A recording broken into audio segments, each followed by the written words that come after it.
But it's just, I mean, now kind of digging into fall, how things going so far? And I know it's been really and I don't say a test of wheels, but you moving guys all over the place, a lot of different moving parts right now, isn't it? Just new, not having the field, but now we got the field. Every day's gotten better, stronger, lining up, making our plays. Every day's just gotten so much better.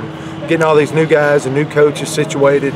I think we're past that point. I think we're finally at the point now where I'm starting to see some real growth starting to happen. And every day we leave here knowing what we need to do and where we need to put guys. So I think we're starting to get a rhythm.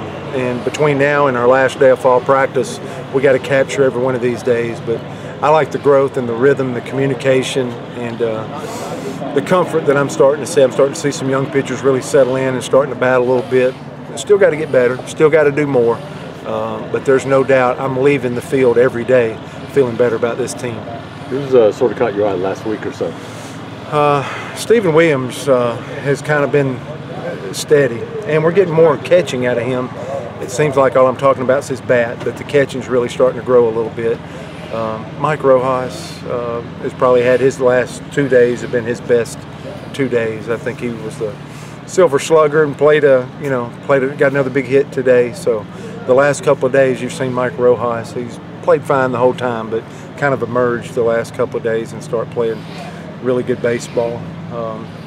Will Holland had the big hit today when it mattered the most. So you're in a 3-2 ball game, and we got runners in scoring position, 2 strikes. He fouls off a couple of more, and then he basically wins the ball game and take them up 5-2 for the last 3 outs. So, man, it's so good to see a returner settle in, play as steady as he played today, and then get the big hit there. And it be 2 strikes after a very competitive at bat. So he's played well. So many guys are playing hard, and Josh Anthony was our Gold Glove today because that's what he does. He did a hook slide over here in front of the dugout. We did fly balls before today, practice, getting used to this turf and how to slide under and how to make all these plays. And he's played like this field's been set up that way forever. So his steadiness there gives us, a lot of comfort. How about on the mound? On the mound, it's just 2 times in a row. The last 2 times Cody Greenhill's thrown, there's been 4 or 5 other pitchers compete on the mound. He's just had this different mentality. And so he wins back-to-back fireman hat, for the pitcher. And it's really his competitiveness. He was actually pretty slow in the first inning. And not every time you see a freshman get banged up or have a tough time, give up a couple in the first, and he come right back out and got better. A lot of times they fade away, but his mentality the last 2 times makes me feel like he's going to be able to help the ball club, and stuff's pretty good. Have you thought about his role in it at all going forward? He just, we're all still competing. I'm still evaluating pitchers from a big part of the game, saying who can get through a lineup a 3rd time. Right. But, it's crazy you asked the question, because when I'm sitting here watching him compete, especially after that first inning today and all 4 innings the other day, I mean, he just looks like a closer. He looks like somebody that could come in, finish a ball game. And the reason why I say that is just how quick he wants to work, how survivable his fastball has been. I mean, it's been like fastball count, it's coming and it's getting on our hitters. The hitters are telling us this is a real fastball. And for 1 at bat or 1 moment or 3 outs, that's pretty tough to compete against. And so who knows where we're going, but you at least get that feel from watching these last 2 outings. Your junior college catcher is somebody that a lot of people aren't going to be familiar with, but obviously I know you've had experience with that type of player at that type of position. Just what do you like about him so far? He just gets real low.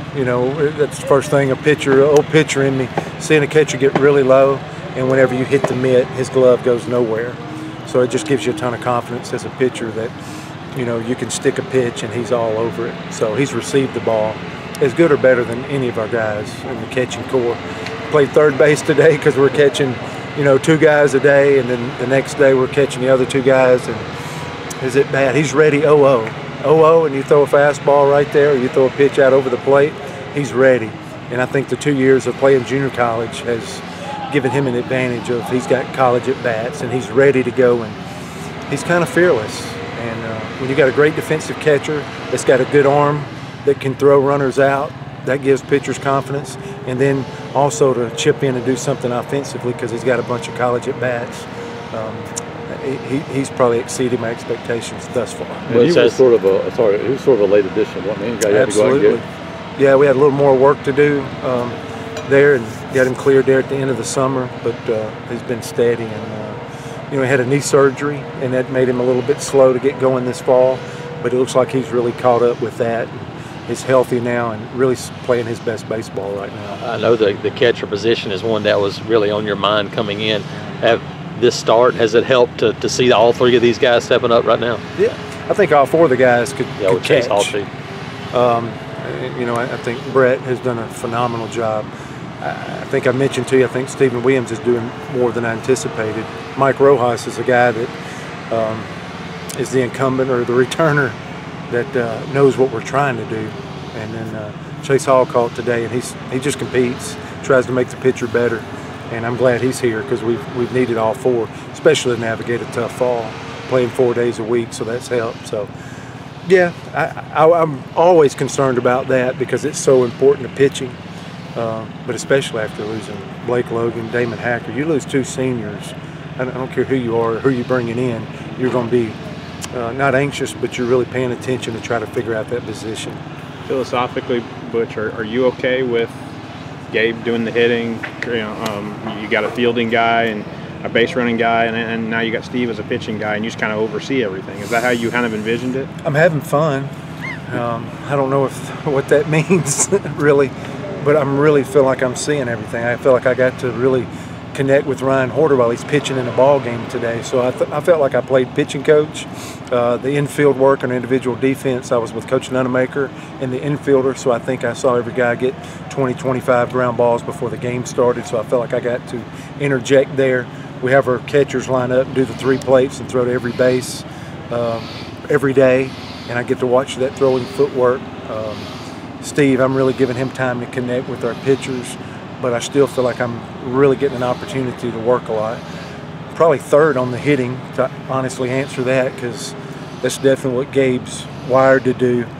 Carl's passionate about it. I mean, I got an all-time hits leader for a university, up till the last couple of years in Carl. So he's a dual threat. He can recruit and teach hitting. So, when we're hitting on the field, I still feel like I got 2 hitting coaches. I got another hitting coach in the cage where we got real guys on top of the guys all the time. I really like watching those two work together.